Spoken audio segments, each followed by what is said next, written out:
A wild bobcat cub, barely breathing, abandoned in the woods. On the edge of death. But just when all hope seems lost, a golden retriever named Max becomes the unlikely hero. Years later, that same wild bobcat returns, every single year, just to visit Max. Their bond. Unbreakable. Their story. Something you'll never forget. The sun was beginning to set over the pine-lined hills of northern Colorado, casting golden light across the yard behind Dr. Hannah Blake's country veterinary clinic. Birds were chirping. A soft breeze swayed the tall grass. And Max, a gentle golden retriever with kind, honey-colored eyes, was lazily stretched out on the porch, his head resting between his front paws. But what Max didn't know was that today, something extraordinary was about to happen, something that would change not only his life but the lives of many others, too. It all started 5 years ago. Dr. Blake had just finished her last appointment when she received a frantic call from a hiker in the nearby foothills. He had found a small animal, what looked like a kitten, but bigger, injured and barely breathing beneath a fallen log. Within 20 minutes, Dr. Blake was on the trail with Max beside her. Max always accompanied her on rescues. He had a calming effect on frightened animals, something Dr. Blake never truly understood but had seen time and time again. When they arrived, the sight was heartbreaking. A tiny bobcat cub, not more than a few weeks old, was lying on its side, ribs showing, one back leg twisted unnaturally. Its breathing was shallow, and one eye was crusted shut. Dr. Blake worked quickly. She gently wrapped the cub in a soft towel, checking for signs of internal bleeding. "Max, stay close," she whispered. Max moved quietly to her side and lowered his nose to the tiny creature. The bobcat gave a weak mewl, barely audible, but Max's ears perked up. The ride back to the clinic was tense. Dr. Blake kept one hand on the bobcat's chest the entire time, monitoring its pulse. Max sat alert in the back seat, eyes fixed on the bundle of fur beside him. Over the next several weeks, Dr. Blake did everything she could. The cub, whom she began calling Benji, was fighting a tough battle. His leg was broken in 2 places, he was dangerously dehydrated, and worst of all, he refused to eat. It wasn't until the 3rd day that something miraculous happened. Dr. Blake had been sitting beside Benji's kennel, trying to coax him with a bit of fresh rabbit meat, when Max walked into the room. The bobcat lifted his head weakly and locked eyes with the dog. Max tilted his head and let out a soft whine.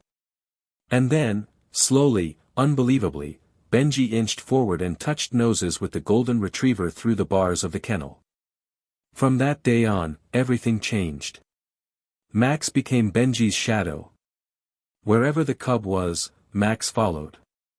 He would lie beside Benji's bed as the cub rested.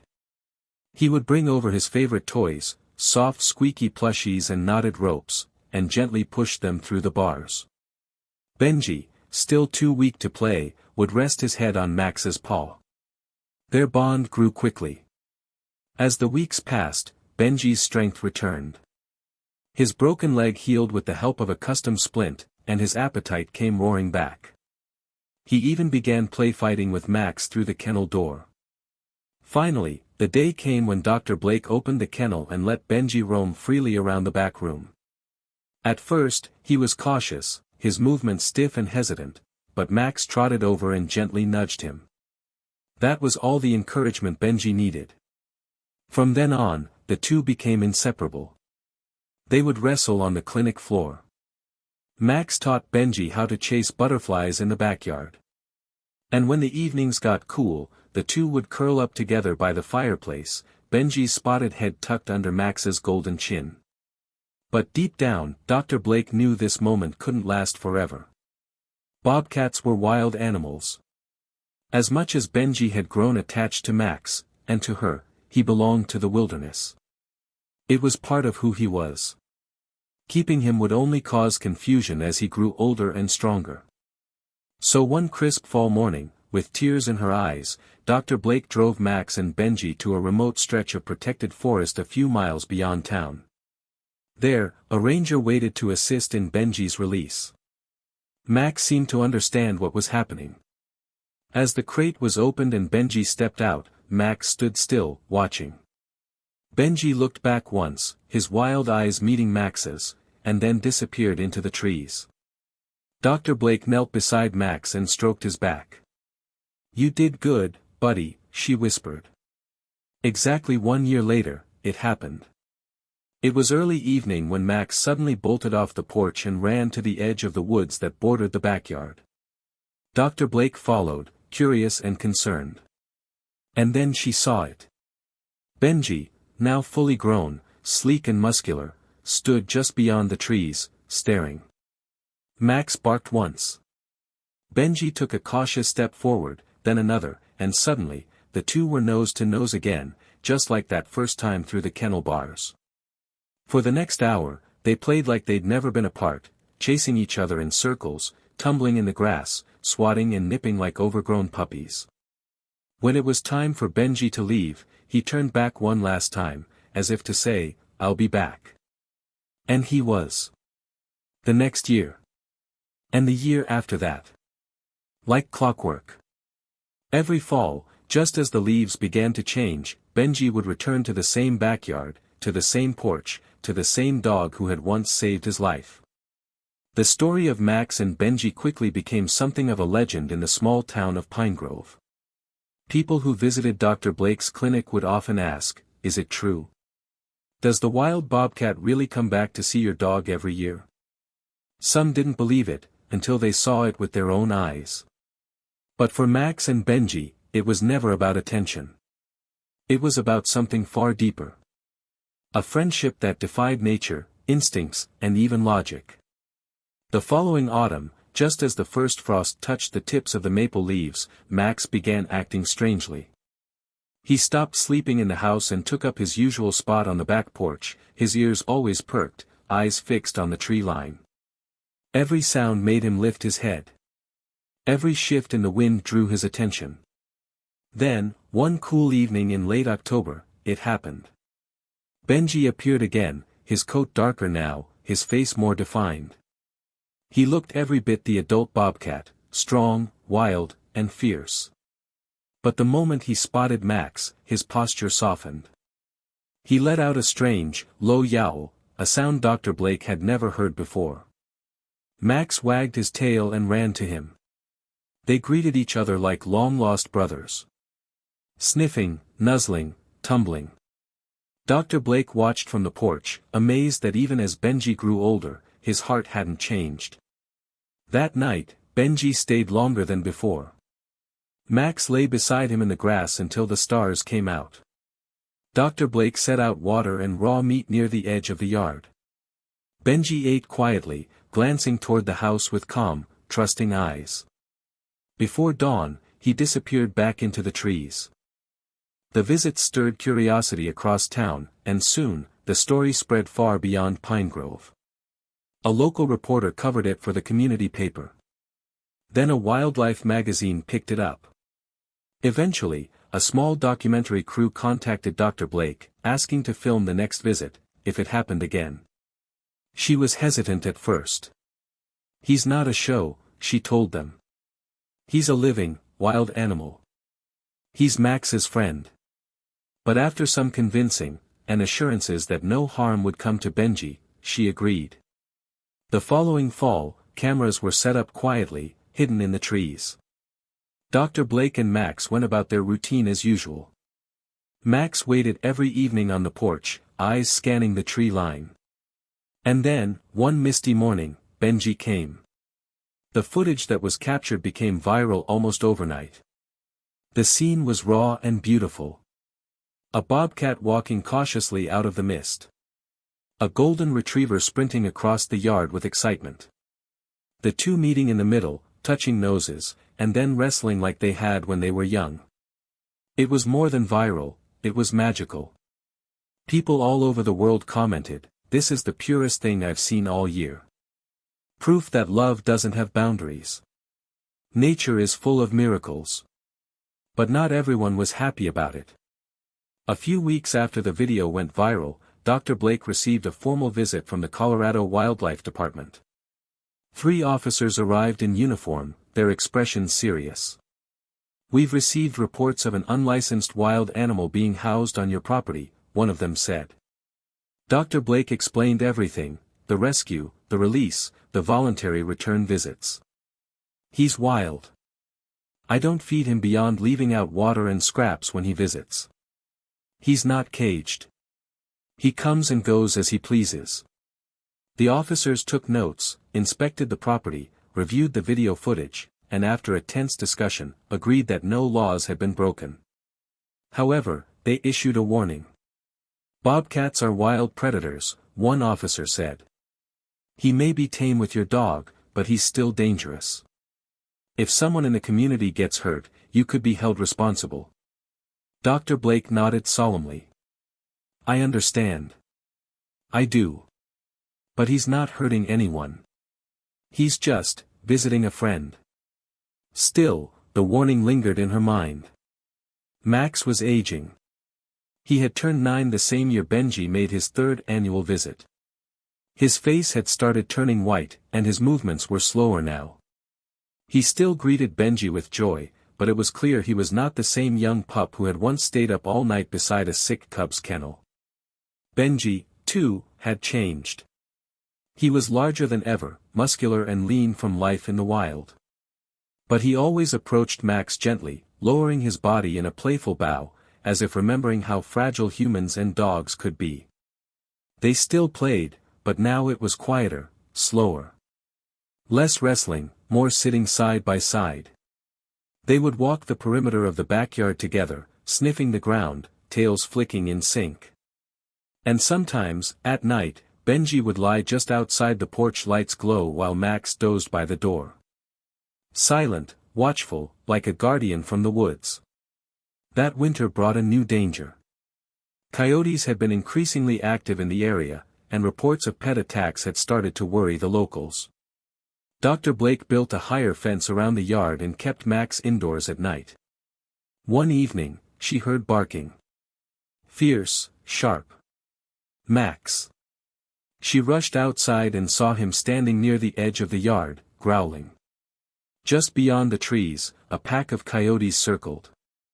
Before Dr. Blake could move, a blur leapt from the woods: Benji. He exploded into the clearing, yowling, his claws out, teeth bared. The coyotes scattered immediately, startled by the unexpected attack from a bigger predator. Benji didn't chase. He stood protectively between Max and the woods until the danger had passed. Only then did he approach Max, sniffing him over, checking that he was unharmed. Dr. Blake stood on the porch, hand over her heart. "Thank you," she whispered. Benji turned to look at her, just for a moment, then returned to the shadows. That night marked something different in Benji's behavior. For the first time, he stayed near the house for more than a day. He slept near the porch steps, kept watch during the night, and even followed Max and Dr. Blake during their morning walks. It was as if Benji sensed something was changing. That Max was slowing down. That time wasn't on their side anymore. Dr. Blake noticed it too. Max slept more, moved less, and often stared off into the woods as if waiting for something. "Do you think he knows?" she asked aloud one day, brushing Max's fur. "Do you think he knows the visits can't last forever?" Max thumped his tail once, but didn't answer. But Benji did, by staying one more night. Autumn returned to Pine Grove, and with it came a new chill, not just in the air, but in the heart of the little home behind Dr. Blake's vet clinic. Max, now 10.5, had grown noticeably weaker. His legs shook when he walked. His tail wagged slower. And though he still waited at the porch every evening, his eyes no longer sparkled with the same golden fire. Dr. Blake knew what was coming. She had seen it in hundreds of dogs before, sometimes strangers, sometimes pets of friends, but never in her Max. Not like this. He had been her shadow. Her strength. And Benji's guardian. And this year, they both needed each other more than ever. It was mid-October when Benji came again. The leaves had fallen early, and the skies above the pine trees were gray and moody. Max had been lying on the porch for most of the day, his breathing slow, his movements minimal. But the moment the wind shifted, his ears twitched. Then, just like clockwork, Benji emerged from the tree-line. He wasn't running like before. He wasn't playful or springy. He walked slowly, cautiously, almost respectfully, as though he sensed what had changed. Max didn't get up to greet him this time. Instead, Benji came to him. The big, wild bobcat bowed his head and rubbed it gently against Max's cheek. Dr. Blake stood by the window, tears filling her eyes. They lay there together for hours, side by side. Benji didn't leave the porch. He didn't wander off to hunt. He didn't swat or yowl or play. He just stayed. And Max, though tired and frail, rested his head on Benji's thick fur. As the stars blanketed the sky, Dr. Blake wrapped a blanket around Max and placed a bowl of water between them. Benji didn't move. He watched her every step with solemn eyes. That night, Dr. Blake didn't sleep. She kept checking the porch. Every time she did, Benji was still there, still guarding, still comforting. And by sunrise, Max was gone. It was the softest goodbye. Max had passed peacefully in his sleep, his head still resting against Benji's side. Dr. Blake wept, kneeling beside her old friend, brushing his fur one last time. Benji did not growl. He did not run. He simply watched. And when she whispered, "Thank you for being with him," Benji stood and walked to the edge of the woods. He looked back one final time, his wild eyes filled with a sorrow no human could fully understand, and disappeared into the forest. That was the last time anyone saw him. For months after, Dr. Blake found herself walking to the porch every evening, hoping, just hoping, that Benji might return. But he never did. Perhaps he knew his chapter in this story had closed. Perhaps he had come only to say goodbye. Or perhaps, like all wild things, he understood that some bonds cannot be repeated. They happen once in a lifetime. The video of that final visit, captured by one last documentary team, spread even more widely than the others. But this time, it wasn't just about the reunion. It was about letting go. Millions around the world watched with tears in their eyes as a wild bobcat lay silently beside a dying dog who had once saved his life. News anchors choked up retelling it. Children in classrooms painted pictures of Max and Benji together in golden fields. Poets wrote tributes. Musicians composed songs. But above all else, people remembered the lesson, that love is not limited to species. That loyalty is universal. And that sometimes, even the wildest hearts know how to say goodbye. A month after Max's passing, Dr. Blake posted a letter on her clinic's website. It read, "To everyone who has watched and followed the story of Max and Benji, thank you. What began as a rescue turned into a friendship that none of us could have imagined. Max was more than my dog. He was a healer, a friend, a gentle soul who saw no difference between himself and a frightened little bobcat cub. And Benji, in his own way, loved Max more than we will ever understand. He taught us that the wilderness holds more than danger. It holds heart. Max is gone now, but his story lives on, not just in videos, or photos, or news stories, but in every animal rescued, in every friendship formed, and in every heart that dares to love fearlessly." Behind the clinic, under a large pine tree, there is now a small memorial. A flat, smooth stone reads, "Max, the dog who saw no difference. 2013 to 2023. Beneath the stone is buried his favorite toy, a knotted red rope. And beside it, etched faintly into the soil after a stormy night, were the unmistakable prints of a bobcat. One final visit. One final goodbye. No cameras. No reporters. Just silence, and memory. Years have passed. Dr. Blake still works at the clinic. Children still come in asking, is this where the dog and bobcat were friends? She smiles and shows them photos, videos, stories. Sometimes, when the sun sets just right, and the wind rustles through the tall grass, she swears she hears the sound of Max's bark echoing in the trees. And sometimes, just sometimes, she dreams of Benji, lying beside Max, at peace, together, forever.